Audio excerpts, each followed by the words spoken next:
Hi, welcome in our studio where we talk with our guests that were originally from Ukraine but later moved to another countries, maybe because of war, maybe just a long time ago, and we share the news. And today we've got Andrii in our studio. Andrii, hello. Hi there.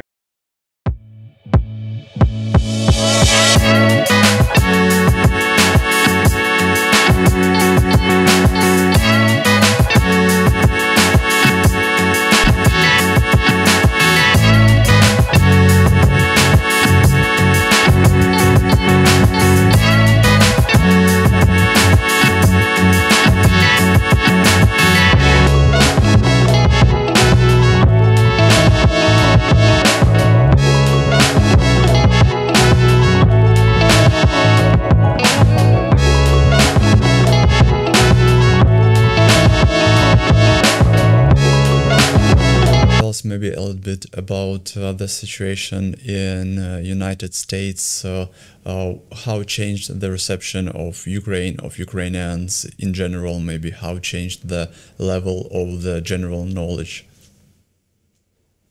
Um, I like to tell the story while working as a lifeguard back in 2011. One of the American customers of mine, he asked me where I'm from, and then I said I'm from Ukraine, and then he immediately confirmed this, and he's like, "Oh, it's in Europe." I was like, "Yes, it's in Europe." And then he started talking to his kids, saying that this guy's from Europe. And then the next thing he said, he said that so Ukraine is somewhere underneath India, right? And then I took my sweet time explaining that not really, it's not underneath India. So the good news is that Americans no longer ask questions of this sort. They're fully aware of where Ukraine is. I would say that we are in a second level where some Americans do know Ukrainian cities. Unfortunately, they don't know them for good reasons. They know them for all the Russian atrocities. So obviously, cities of Bucha, cities of Irpin, Kiev, these are all the known names now for well-educated Americans.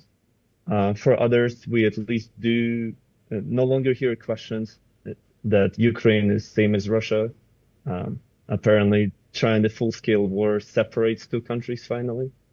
So I would say that the general knowledge is definitely, if not up to par with what Europeans know, is at a much higher level than what it used to be.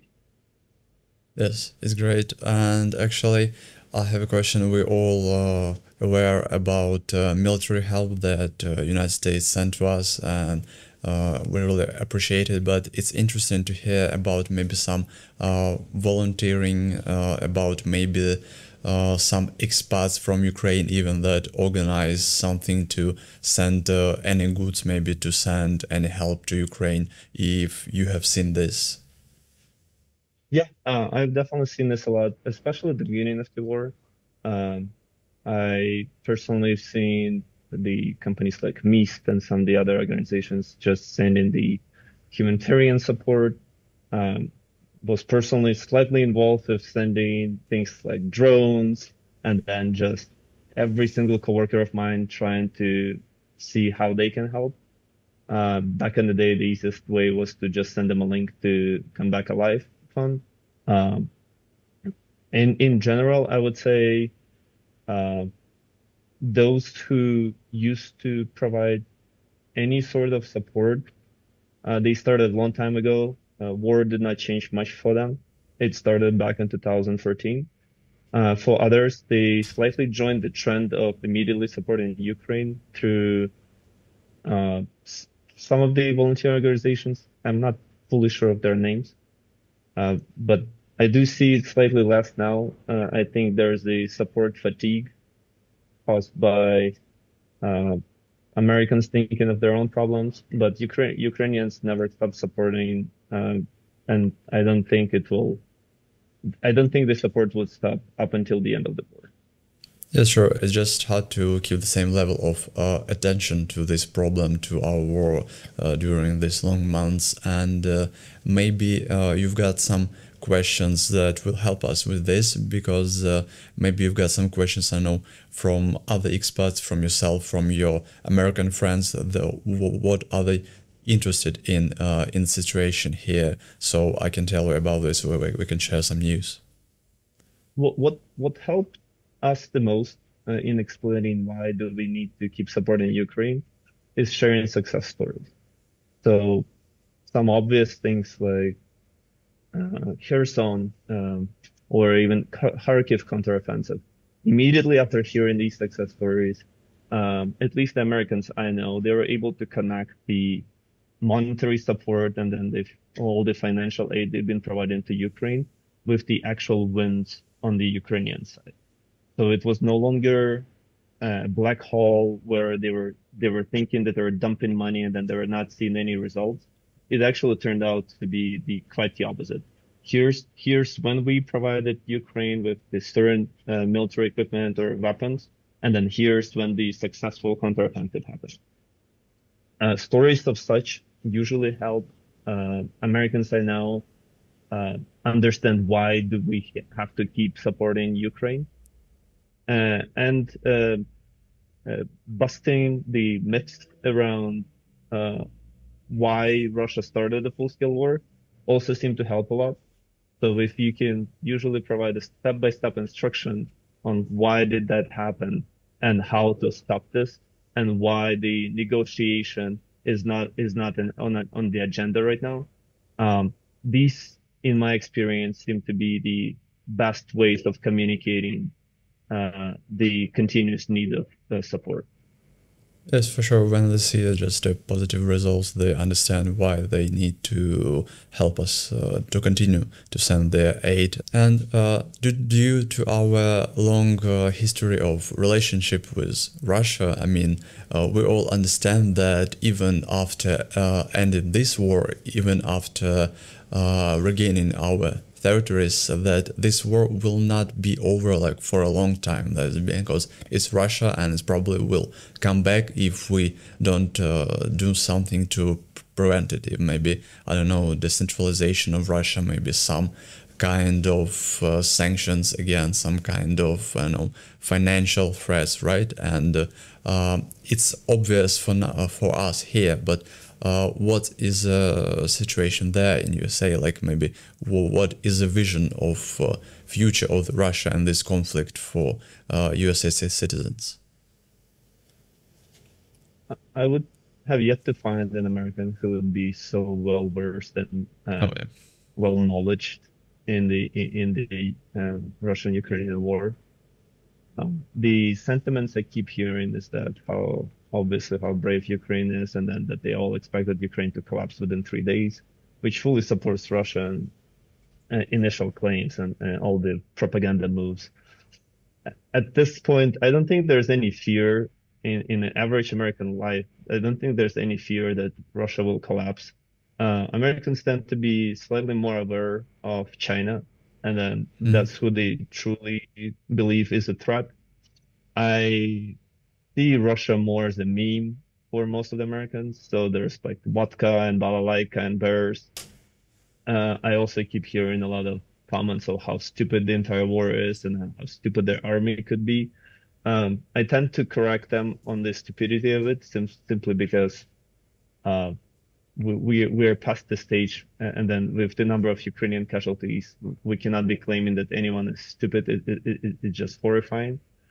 But I would just say that the regular sentiment has nothing to do with Americans now thinking that Russia will collapse. I think they're ready to accept whatever the new world order would be.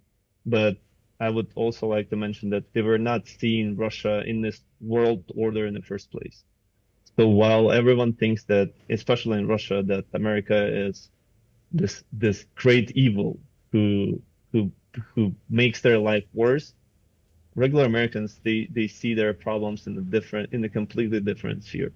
Their problems can be with the healthcare, their problems can be with the retirement plans, their problems can be China, but Russia, especially after their fail in Ukraine, is not seen as this strong enemy or as someone who they need to be really, really worried about.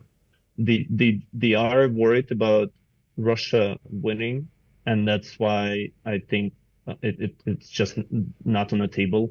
and then that's why they keep supporting Ukraine and will keep doing so. But in terms of them thinking the future of Russia, I don't think anyone truly cares, Mm. especially after they resolved most of the issues. I think they're far away from truly thinking about Russia at this point. Well, it's quite understandable, I think, and actually, it's just a good thing to hear that Russia is no more some maybe power on the political arena, for some power in eyes of people. Like they just don't think that's a tough opponent. Still, it's not true. Of course, they've got a lot of people remaining. They've got a lot of techniques, that they got a lot of missiles and other stuff. So basically, we don't have to underestimate them. They underestimated us. So the year 2023, we all hope for sure. We have a hope that the war will end this year, that we will celebrate next New Year, that we'll celebrate our next holidays with our families, that we all will reunite and we'll celebrate in this win.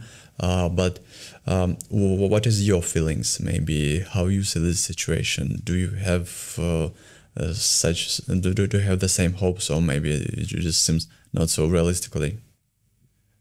Oh, I obviously have the same hopes. If war could end tomorrow with Russia just Yeah. kicking their forces back and paying us for the next 150 years for everything they've done, I would be happy to hear that. But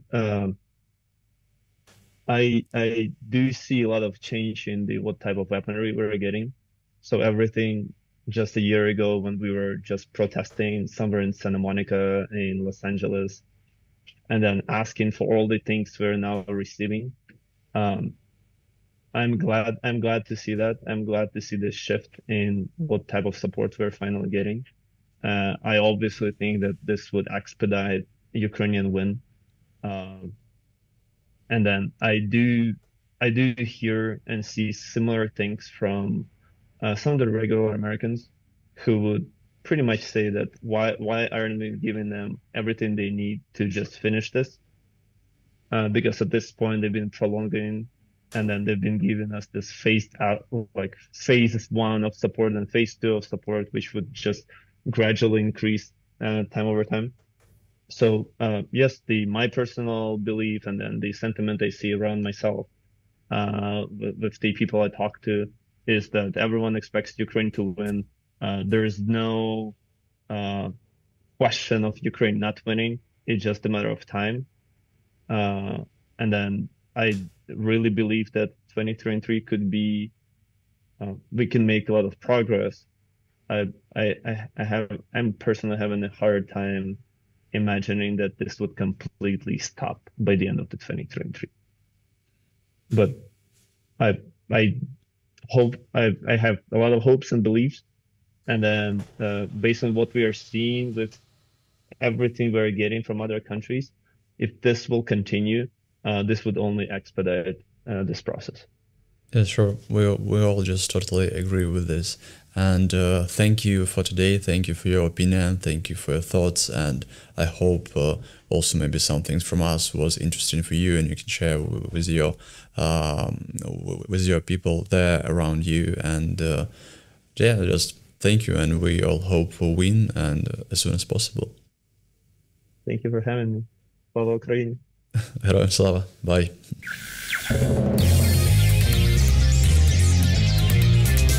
Радіо на дотик. На дотик.